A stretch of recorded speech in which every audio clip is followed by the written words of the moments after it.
welcome to the ranch at Laguna Beach. Come on in. I am so excited to be here. See, I have my 4-year-old with me, so you're gonna hear all kinds of fun sounds. So when I was looking for lodging, I looked high and low, and of course this is a pretty popular destination, so there are tons of lodging options. And I thought, I don't want something right in the middle of all the crazy, all the chaos. I can't find parking, I can't get a reservation at the restaurant, I can't walk around, it's too crowded. I wanted something sort of out of the way.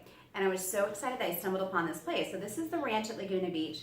It is out of the way. It's the southern part of Laguna Beach, and most of the sort of happening stuff happens in the north.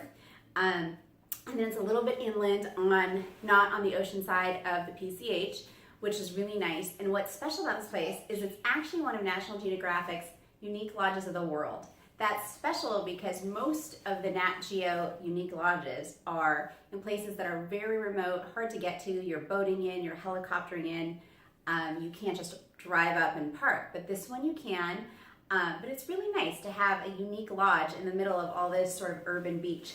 But I love it so far. One of the things I'm absolutely loving is the decor. I'm gonna call it beach chic. And I'm in what's called one of the canyon rooms. And so the canyon rooms are not standalone, although it feels like a cottage when you're in here. I actually have neighbors on either side. I am in a building that has 3 total, and I'm at the far side of the property, so it's very quiet. And the room choices go from canyon rooms to canyon studios, suites, cottages, and then the big dog, which is the treehouse. The treehouse is 1,600 square feet of pure luxury. But let's check out my little neck of the woods and my little corner of luxury. So over here we have the restroom area, and they have the open sinks and the vanities and all that. I actually love the decor so much. I thought I'm gonna do my master bathroom in this kind of style with those type of tiles. I just really like the look. It's kind of modern, but timeless all in its own way. In here is the necessities in the shower. Come all the way in because I wanna show you a couple things. So nothing special here, but over here is the shower. There's a couple things that I really like about the shower. One, the door stays open without you having to hold it. So I love that. The second thing is, check this out. Like, I've got tons of room in here. I really don't like well, this is nothing special, this is kind of standard, but I really don't like when I'm in a hotel shower, and I feel like, oh, I'm gonna run into the walls, but it's big. And then here's the other thing, which is probably a girl thing, but I don't like when I go and they have nice shampoo, but it's like this big. Check it out. They give me full travel size shampoos, and I love it. If I'm going to stay at a luxury place, then I want every single part of my hotel experience down to the shampoo to be luxury, and that this is. So anyways, the other thing, when I get out of the shower, I like to be within arm's reach of my robe. I never understand when this robe hook is like on the other wall. So look, they thought of that. It's right there affixed to the shower. I get out of the shower, I've immediately got my robe on. So just a couple nice touches. And then on the far side, which we don't need to see, is a full-size closet. It's generous, left to right, the dowel, all of it. But come over here, and they have the little, what I call sort of kitchenette area. It's very limited, but it gets the job done. So we've got coffees and teas, a Keurig, waters, a microwave, and a fridge. One of the things that I don't like is when I stay at a nice hotel and I walk into the mini bar and I see M&M's $5, water $8, and I feel like, can you just throw it in? Because I paid a whole lot for this room. And so not the case here. Everything here is free, the coffees and the waters and all of that good stuff. So that I really love. Come on in and check out the rest of the room. It's really cute. The decor is amazing. So up here, I've never seen this before, but it's a rope chandelier, and it's this perfect mix of kind of elegant but still casual, and it just fits the motif of the room. Over here, they even have the same. It's a very generous size mirror. I love it. I would love to do my master bedroom like this, encased in the rope also. And then we have a full king-size bed. Careful, I have a feeling there is something under that blanket. So it's terrifying out here. All kinds of wild critters. And then all of these little canyon rooms have an awesome private patio, and it overlooks a little river just across the road there. It's amazing. So let's go outside really quick, and I will show it to you, but I want to show you a couple other things after, so we are not quite done. I'm gonna lower my voice because I have neighbors and I don't know if they're out here, but I don't wanna be that person talking super loud. 2 rocking chairs, perfect sitting place for my coffee, amazing canyon views. All the way to the right is the PCH. This looks like it's a major road, but it's not. It's just a tiny little private road for people staying here to park. And the river is right behind this wall, so it's really beautiful. So come back in. A couple other hotel things that I want to share with you. If you're one of those people that's like, I can't sleep when it's light in the room, they have this one, and then they have the blackout. So I love the blackout. They've done it really smart. I don't know why everyone doesn't do this. I don't like it when the curtain has a cut down the center. Light always sneaks in through the crack. This one goes all the way left to right. It's getting this room pretty darn dark. Take a peek over here at these vaulted ceilings and this window up here. I thought, oh no, there's gonna be light sneaking in there tomorrow, but check it out. These guys are not kidding around. So it is I was gonna say remote control, but it's not remote control. It's an electronic, look out, there's wildlife flying through the room. That was her reindeer. Anyway, so this place can get pretty dark if you're one of those people that's like, I need to have the room black for me to sleep. And then the last cute little thing that I wanted to show you is when I showed up, check it out, and I kind of annihilated it because it used to be beautiful. It had all these fresh blackberries and giant strawberries, and I just came in and ate them all. But anyways, there was this giant bowl of fresh fruit, which I just thought was really sweet, with napkins and a personalized welcome letter. And then they had for my kiddo a little reindeer stuffed animal, which she just loved. And when we were pulling in, there was a reindeer that just hopped across, like, hello, welcome. So it was just absolutely sweet. I have my favorite travel accessories here, which is my hand and hide kind of throw everything in weekend tote bag.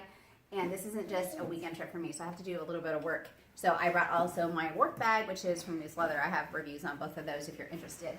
And one other neat tip about this. So I guess I'm pretty much corporate Monday through Friday, but I guess on the weekends when I have my choice, I'm kind of a dirty hippie. So this place has the largest commercial gardens in Laguna Beach, and they grow a lot of their kale and their Swiss chard and all those yummy green vegetables right here on site for use in their 2 restaurants. They have a full service sit down restaurant, and they also have a poolside bar that has happy hour 4 to 7, so I'm pretty sure I'm gonna hit that up.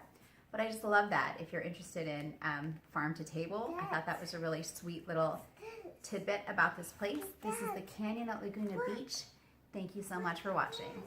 Okay, so I had this whole fantasy that I was gonna have coffee talk with you guys and go through all the things that I loved about being in Laguna and staying at the ranch and kind of go over everything that I didn't get a chance to show you. But yeah, life does not happen that way. So it is not me at the ranch with a cup of coffee. It's me like several weeks later just wanting to go over with you some of the things that I should have told you about when you come to stay in Laguna.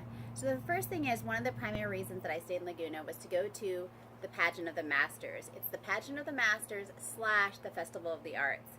So if you've not been before, basically what it is it's ticketed seating. So it's an event that's formal and you buy tickets and all that good stuff. The show starts at 8 p.m. and it's hard to explain, but it's works of art that come to life and are done by people. So this year's theme was that in the 17th and 18th centuries, people would travel long, far, hard distances to look at works of art. And so this year's theme followed a character as he went on a journey to look at these various pieces of art. And they had something like, for example, that the gentleman was taking off in a hot air balloon. So the hot air balloon, almost in a cartoon sort of whimsical way, was being projected onto the screen in a cartoon sort of character. And when it got to the very top of the screen, they had an actual air balloon, a hot air balloon, not full size, but a physical 3D air balloon that moved and went off the screen into the sky. And then when they had pieces of the art that he was there to see, all of a sudden, sort of off stage to your right, what was previously like a pitch black row of landscaping, you might see it come to life and the work of art recreated with actual people. So it's pretty spectacular. If you've never seen anything like it, I haven't. It's a thing. So if you find yourself in Laguna Beach at that time of year, late summer, it's a must do. It's an event. So you don't come, get your tickets, and go. And that's one of the things when I go see it next year, which I will see it again next year because I enjoyed it, that I would do differently. So don't come when the show starts at 8. Don't roll in there at 7:30. What you want to do is you kind of want to come at 5 or 6, depending on how much you want to do. The Festival of the Arts happens just outside the Pageant of the Masters, and it's dozens and dozens of artists who have rented space where their works of art are both displayed and for sale. Some of their masterpieces and their trademarks are up there. It's amazing. It's everything from sculpture to photography to one guy had carved out these very intricate wood designs that I just adored, and he had one that was a whale, and I won't forget it. It's like this tall, and it was the image of a whale 3D carved. And if you looked inside the whale, there was a little a scene of, I think, a penguin roasting something on a campfire. So anyways, I could have spent hours there and wish that I had spent more time. So what I would do differently is I'd show up at 5. You have 2 choices to eat at the event. You can have a formal sit-down dinner. If you do that, you should make reservations. Or you can have an informal dinner that's kind of a grab and go, and there's seating throughout. So you can eat wherever and walk around, check out the art. You can bring food into the event. So I thought it was going to be picnic style. Obviously, I didn't do much research, but it's not. It's a seated outdoor stadium. So yes, you can bring food, and that's allowed, and they have specific measurements you can see on the website, but you can't, it's not a picnic style. So if I'm sitting with a bunch of friends, I really want to bring cheese that's already been sliced and fruit that's easy to pass, right? You're not going to be sitting down and having a sandwich and chips, nothing loud. It's almost the atmosphere of being at a live play. So everyone's very respectful and quiet, no phones, none of that. A lot of people bring binoculars. You're not that far, but the subtleties of the art, they're so much more magnified if you can see with the binoculars. So it's kind of, it's an evening, and there's 2 acts. It goes on for, I think, an hour and a half. They allow children of a certain age. I brought my kiddo. Lukewarm on if I think it's something for the kids to enjoy, which was very enthralled by probably the first 30 minutes of it, and the interest started to wane, and then for the second act I kind of just took her out and we walked around and looked at the art. So at your discretion based on your child. The other thing that I wanted to mention is I was staying at the ranch, which is, so the Pageant of the Arts happens way here up top at Laguna Beach, and the ranch at Laguna Beach is pretty much as far as you could get, the southern end. This distance isn't terribly far, maybe 4 or 5 miles, but it's a thing. You're right on the beach, and traveling this distance, if you're not in California, you're not familiar with it, is a nightmare. So I didn't want to try and take my car and park because it's almost impossible. So there's 2 options. One, if you're staying at the ranch, they'll actually call Uber for you and pay for it. So that is such a nice feature. I wanted to make sure that I mentioned that. And the second option is there's this awesome trolley that goes through all the major points and picks people up at various stations. If you stay at the ranch, you have the advantage of the trolley coming all the way in to reception. So it's a stone's throw. You just hop on and they'll drop you right back off. And that's not the case for all hotels. It doesn't stop inside every hotel, so there might be some walking involved. But I just thought that was a nice feature. So there's that. And I made a list for myself here because I'm kind of having a long day. Normally, I'm a no notes kind of person. That's just how I was. That's the style of teaching that I do. Just there's no notes. But I'm tired and I don't want to be tasked with thinking and nor tasked with having to retape this. So the second thing is eating. One of the things when you stay at the ranch, it's not as easy as if you're staying on the strip, right? So if you stay at the strip on Laguna Beach, you just pop out your hotel and you can probably walk to half a dozen eateries without any effort. If you're staying at the ranch, not only is it at the southern end, but it's also inland a bit, right? So this distance from the ranch to the road is quite far. You can't really walk it. I mean, you could. it's a little bit hilly, but when it spits you out here on the freeway, there's not good sidewalk access. So you pretty much have to drive, Uber, or take the trolley. So if that bothers you, you might want to think about staying at someplace more in town. As far as eating, it was fine for us. They had two options, the informal one and the formal one, and we grabbed a bite to eat on site, and I thought the food was great. And then I think that's pretty much it. I wanted just to talk about the transportation and the eating options, and then elements of Pageant of the Arts and Pageant of the Masters, which is the art show, and then the Festival of the Arts, which is where you can buy art from various artists.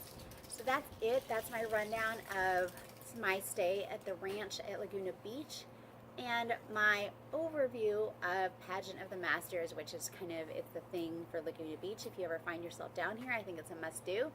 Thank you so much for watching.